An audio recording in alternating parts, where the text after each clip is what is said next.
should never take impeachment off the table. We should never take where we see law breaking. We should never take accountability off the table. This nonsense from like AOC that he should be impeached is just absurd. Absurd.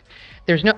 Okay. Get back to me when you've read the Constitution or get a law degree, because you sound like an absolute... Megyn Kelly just dropped a surprise so big, it felt like the whole stage flipped upside down. This wasn't a quick comeback.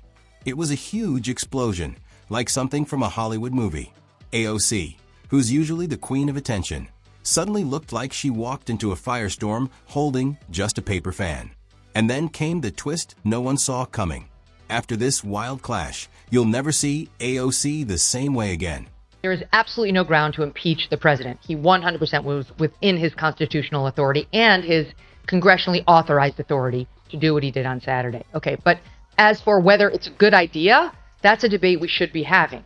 And look, if we could get congressional approval of the specific action, fine, I'm okay with that too. If you want to bring it to Congress, go ahead and see how that goes. I don't think it's necessary, but... Megyn Kelly turned the bright spotlight right on AOC. What happened next wasn't a calm talk.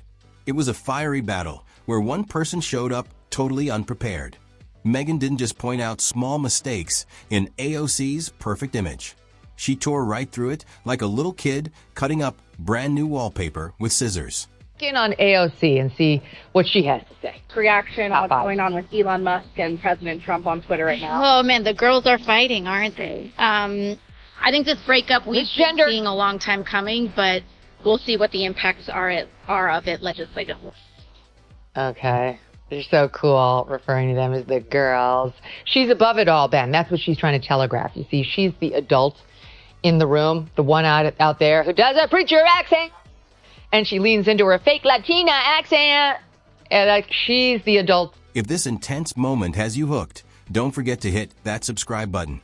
In just seconds, AOC went from the fun Instagram star sipping wine and hyping her fans to someone frozen in place under Megyn Kelly's stare, like she just found out the Wi-Fi password was changed without anyone telling her. The true radical left, who's gone beyond all the identity issues. I mean, don't get me wrong. The person I'm going to show you is 100% wrapped in all of them. But, genuinely believes the Hitler fascist stuff, fraught, because they really think Hitler just got reelected. Most of them were just pretending. But then there are the ones who genuinely believe it, like AOC. We are about to enter a political period that will have consequences for the rest of our lives. Donald Trump has talked about turning the military on U.S. citizens that he deems his domestic political enemies. Here's the real truth about AOC. Everything she does runs on vibes. It's not about real facts or solid plans. It's like TikTok drama with big hand movements. People don't watch her for serious debates. They watch because she can turn a 30-second clip into something that feels like a mix of a TED Talk and a Broadway show. AOC has been out there on this, I don't know if it's campaign trail, I don't know what we're calling it, but this Fight the Oligarchy tour with Bernie Sanders, from which, venue to venue she travels first class, sipping her champagne, in the first class cabin as losers and plebs walk by to coach. They're the ones she's really fighting for. And she's decided to ramp up her anti-Trump rhetoric in a way she's done before, but that could be deeply problematic for her if Trump actually decides to pay some attention. But Megyn doesn't do fake drama. She's sharp and smart, and even the boldest politicians start to doubt themselves when she talks. That's exactly what happened here. AOC came in thinking her usual tricks would work. Big speeches, strong passion, maybe a funny line comparing climate change to a credit card bill. But Megyn didn't buy any of it. She broke it down piece by piece until AOC looked less like a congresswoman and more like a student faking a book report. Megyn style was pure genius. No mean jokes, just real facts, clear logic, and full focus that cut through AOC's points faster than glitter in a washing machine. The crowd wasn't just entertained, they were shocked.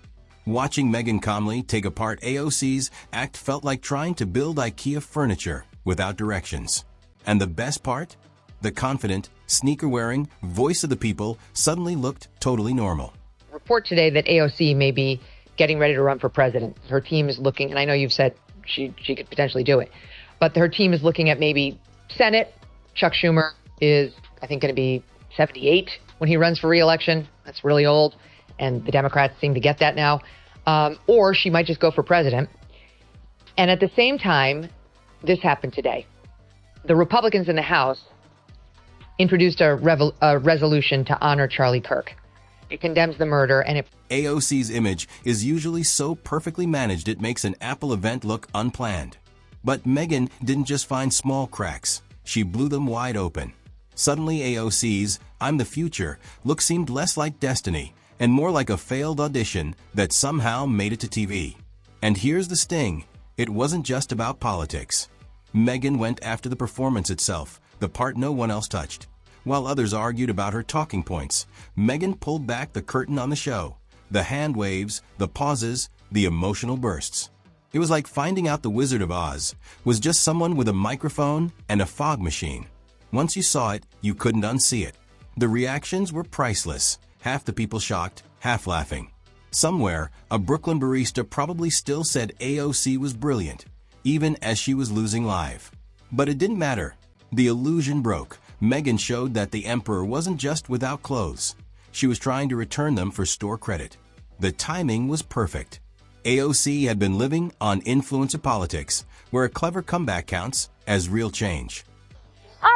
She's lying and abusing and manipulating the stock market too.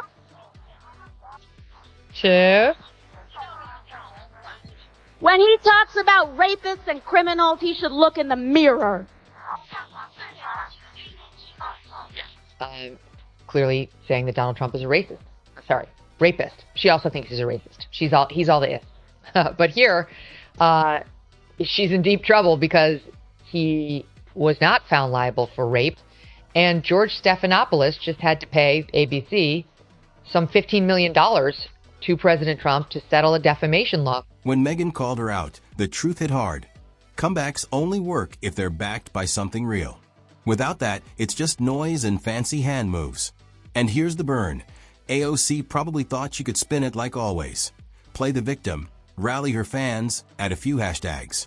But this time, it didn't work. Usually, politicians get asked about policies, but rarely do they get exposed for just performing. That's where Megyn nailed it. She turned AOC's biggest strength, her showmanship, into her downfall.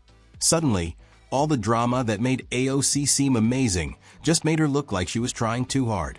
And in politics, nothing sinks faster than looking desperate to be by the end. Megyn didn't just win. She changed how people saw AOC. Because once you realize the voice of the people is just acting every time she speaks, you can't unsee it. It's like finding out your favorite action hero always used a stunt double. There's AOC, who said the following. Unbelievers were ignorant, uneducated, and sought to disenfranchise millions of Americans. Far from the working tirelessly to promote unity, unquote, asserted by the majority in this resolution. Then she voted no. She refused to join in the resolution. Consequences to her politically for doing that? I would love to have her run for president of the Democratic side. It's a contrast, right? What you see is what you get. If that's what you think can lead this country, is that where your values are? Is that what you think will continue to promote American freedom and liberty? Here's the real twist. Megyn wasn't even trying her hardest. This was just Megyn on a chill Tuesday, drinking coffee and easily taking apart a politician for fun. Imagine the chaos if she ever went all in on AOC. It wouldn't be an interview, it'd be a total demolition with a smile. Because once Megyn shines that spotlight, the internet never forgets. Memes spread everywhere. Late night shows start joking. And assistants rush to delete clips. But it never works. AOC's only move now might be to turn it into a comedy. Start singing show tunes in Congress, jazz hands and all. At least then people might laugh with her, not at her. But after Megyn's strike, the curtain fell hard. The act was over and suddenly people started asking, wait, was this all just for show? The craziest part? How fast it all changed once Megyn looked closer. AOC went from untouchable internet star to someone exposed under the light. And the reason this is relevant is because Congresswoman, who you may know as Alexandria Ocasio-Cortez, has been telling us for years that she is from the Bronx. And recently she had a fight with President Trump over tweet, text, truth, whatever. And she played tough and said, "Oh, don't you mess with me. I'm a Bronx girl, and we eat Queens boys for breakfast," because that's where Trump was raised, in Queens. And respectfully, AOC. Well, that's real cute, except she only lived in the Bronx until she was age 5. She could mess up a policy point, say confusing things, or make wild comparisons about billionaires eating planets, and people would still cheer like she just finished a Broadway finale. But Megyn wasn't there to clap. She popped the bubble, and the excitement faded fast. That's the truth about performance politics. It only works if people believe it. And Megyn, with her sharp eye, showed everyone the strings behind the act. Picture AOC giving one of her famous speeches. Big eyes, long pauses, dramatic hand moves like she's leading an invisible orchestra. Normally, people love it. But now, after Megyn exposed the trick, every move looked practiced, almost fake, that IT was like watching a magician do the same trick again after you already know how it's done. Still cool once, but embarrassing after that. You could almost see AOC realizing it live. Her brand is all about control, controlling the mood, message, and reactions. The rest of her childhood, 1 through 12th grade, in Yorktown Heights, which is Westchester. And by any measure, it is richer, nicer, and more white collar than the Bronx, with all due respect to my friends in the Bronx. She's pretending to be a Bronx girl because she wants this to be part of her origin story, the same way as she wants now to be called Alexandria Ocasio-Cortez. Once Megyn took that control away, it all started to fall apart. AOC didn't look like a brave leader anymore. She looked like a nervous actor forgetting her lines. Megyn slowly took apart her whole script, one big gesture at a time, making the fall even worse that AOC loves having enemies. She needs them to look silly so she can look strong. But what happens when her opponent just smiles and shows everyone that the emperor is waving jazz hands in an empty room? No shouting, no drama, just silence, and her credibility slipping away. Her fans rushed online to defend her, writing super long Twitter threads, twisting words to say she wasn't embarrassed. But here's the funny part. The more they defended her, the worse it looked. Because if you need a 42-part thread to prove someone wasn't embarrassed, they definitely were. Everyone knew her as Sandy Cortez when she was growing up, and her lies are coming to the fore. So, among other things, Benny Johnson, who's hilarious, he's a great Twitter follow and has a great show, went to Yorktown Heights just to take a look and to talk to some folks there about AOC and what Yorktown is like and so on. And now some of her schoolmates, separate and apart from Benny, are weighing in on her claims. Meanwhile, Megyn just sat back, watching it all fall apart, probably sipping her coffee like a queen after victory. That's the beauty of a perfect takedown. You only need one good hit if it's powerful enough. Clips played over and over, memes filled the internet, and every replay made AOC's act look worse. That IT was poetic, like a gymnast doing amazing flips, and then tripping during the bow. Nobody remembers the flips, they remember the fall. The media reaction was priceless. Even the outlets that used to protect AOC started whispering, maybe she really does rely too much on drama. Oh, now they notice. After years of overacting and long Instagram talks, it took Megyn's bright neon arrow for everyone to finally see it. The timing was perfect. It felt like being in a movie theater, where everyone pretends to like a bad film until one person says, "Wait, this is awful," and suddenly everyone agrees. 4th place, not necessarily 4th place. This is just, I'm going to start with as the 4th possibility, but I've got 4 total, and you'll decide what order they go in. I'm going to kick it off with AOC. Okay, her real name is Sandy Ocasio. This is what she went by her entire life, Sandy Ocasio. And only when she decided to run for office did she decide to suddenly become Alexandria Ocasio-Cortez and lean into her Puerto Rican history, where her mother was born in Puerto Rico, but her father was born in New York City. And she decided to tell us sob stories about how she's from a poor family and she was living, paycheck to paycheck. Meanwhile, she was raised in a Tony part of Westchester called Yorktown Heights. The memes finished the job. The internet doesn't care about details. It loves jokes, and Megyn gave it plenty. Clips of AOC's dramatic hand waves played with circus music. Her long pauses replayed as awkward silences. Screens froze her mid-expression with captions like, "Oscar-worthy drama, zero policy." Once the internet grabs something, it's over. Credibility doesn't just get dented. It gets roasted and saved forever. Now every move AOC makes looks fake, every pause feels planned. Every speech sounds like acting instead of politics. And that's when it all broke apart, that AOC's perfect image shattered. Her fans scrambled to fix it.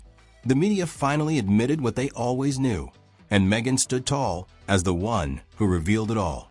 And here's the kicker. This wasn't even some big fight. No loud crowd, no huge ending. Just a quiet truth that no one believes the act anymore. The wires were showing, the stage props were exposed, and the person in the spotlight looked like she was trying way too hard. That was the bold move no one dared to make, until Megyn did.